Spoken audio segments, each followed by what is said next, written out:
My spirituality, homie, without my family being ultra religious. I was raised a Christian. My mom married a Muslim when I was 12. So from 12 from 17, I studied Islam. I ran away from home at 17. Without my spirituality, there will be no Tech N9ne, man.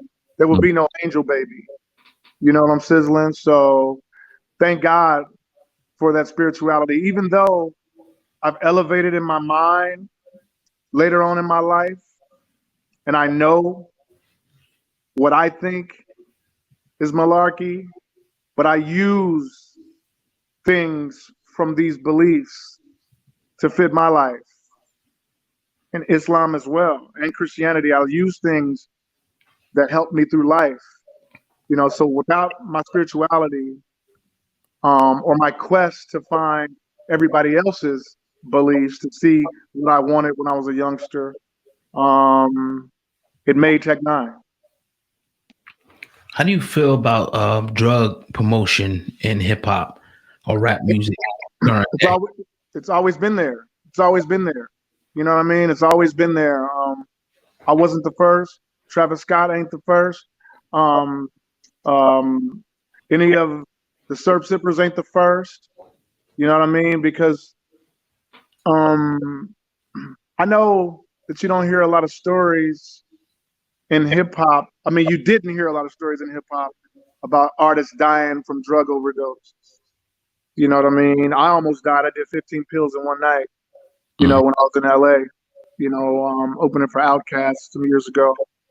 And when you Tech N9ne, everything comes for free and in abundance, And when you're young like that, you don't know when to stop. So if you go back to Absolute Power 2002, that whole record, I was loaded, man. Ecstasy, shrooms, acid, Adderall. I never did any heroin, no shooting up. I never did any cocaine because my not my nostrils. I mean my nasal has always been a thing. You know what I mean? I've always had a sensitive nose, so I never could put anything up my nose. I always had sinus trouble, so I never did any coke. I know I've been to a lot of coke parties, and the I've been to a lot of coke parties in my time, and the pretty girls try to put it on your teeth because you won't snort it, and like, I don't feel anything. What are you talking about? You know what I'm saying? But how I feel about drug rap, it's something that's gonna be here forever. You know what I mean? And it's about you being hands-on with your children. My kids aren't on drugs. I got a 21-year-old, a 24-year-old, and a 25-year-old. You know what I'm saying? So my kids ain't on drugs. You know what I'm saying? And it's because that the parents were hands-on, man. You know what I'm saying? How you don't know that your son is building a bomb in the garage? How you don't know that? Word. How you don't know that your son has bought guns, machine guns, fully automatic machine guns, and planning to take it to school in Columbine? How you don't know that? It's because people don't take time with their children, man. I wish I had more time with my children back when I was young than being on the road. I wish I had more time, but I'm thankful that their mothers were strong enough to lead them in a way, and what I would say to them would lead them in a way, or they seen my life and it's like, Daddy, we almost lost you and don't want that, I think that youngsters are supposed to rap about what they know about, and the parents need to be more hands-on, man, and know what their kids are listening to. You know what I mean? Or more about their behavior, because they're gonna listen to it. They're gonna they're gonna go on Pornhub. They're gonna do everything on their phone. Everything is at their fingertips, man. You know what I'm sizzling? So it's hard to stop a lot of things, but if you're right there and you're paying attention, You know if your little one is smoking weed. You know if your little one looks kind of glassy in the eyes. You know this. But if there's neglect going on, then these people that they listen to will be the ones that make them want to try and see. I made it through it.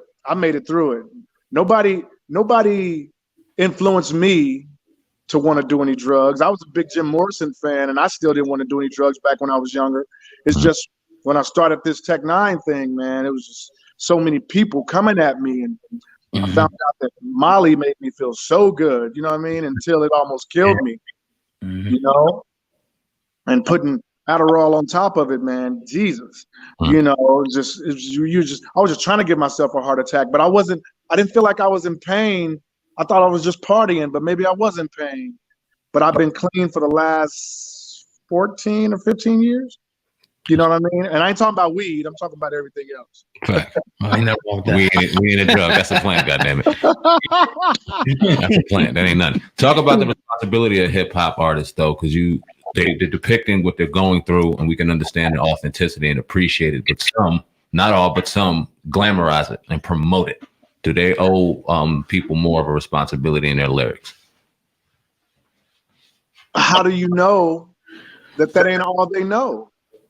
How do you know that ain't all they know? These young cats ain't tripping off the responsibility. They just rapping about what they doing. You know what I'm saying? I pop, ooh, pop, ooh, pop, ooh. You know what I'm saying? They don't know. They at the raves, they at the new raves, you know what I'm saying? The dubstep concert, they at the new raves, popping it. I know because I'm there, and they have here you go. And I'm like, oh, thank you. Act like I'm taking it, throw it away, and then when they see me like 20 minutes after, they like, how you feel? It's like, I'm like, oh, I feel great. Thank you. Right. You know what I'm saying? So it's like, you know, these young cats don't know anything about responsibility. Like, okay, if I say that I am with 3 chicks in bedroom and we're on Molly and we're on Adderall, it just sounds like a party. You know what I mean? It sounds like a party to a youngster. But after a while, you'll get that you can run yourself down if you survive it. You know what I mean? Because it is dangerous. And I feel like everybody has a responsibility to be mindful of what they say, but you really can't gauge what people know for real when they glamorize something. How do you know that ain't what all they know? Because when I hear I pop, I roll, I ta-na-na, you know what I'm saying? You know Fabo was getting messed up. I feel like Fabo.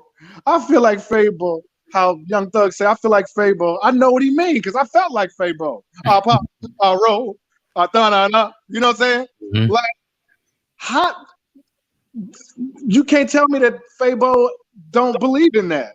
They kicking it until it's all fun and games until somebody dies. But that's life. Life is taking a chance, and these people are taking chances with their lives. I done it, but I made it. Don't mean everybody else will. You know what I mean? So you can't really gauge if they should have a responsibility. Yeah, when you're thinking right, you're like, man, maybe I shouldn't say that. There's a lot of things that I won't say because I could make my fans do stuff. You know what I mean?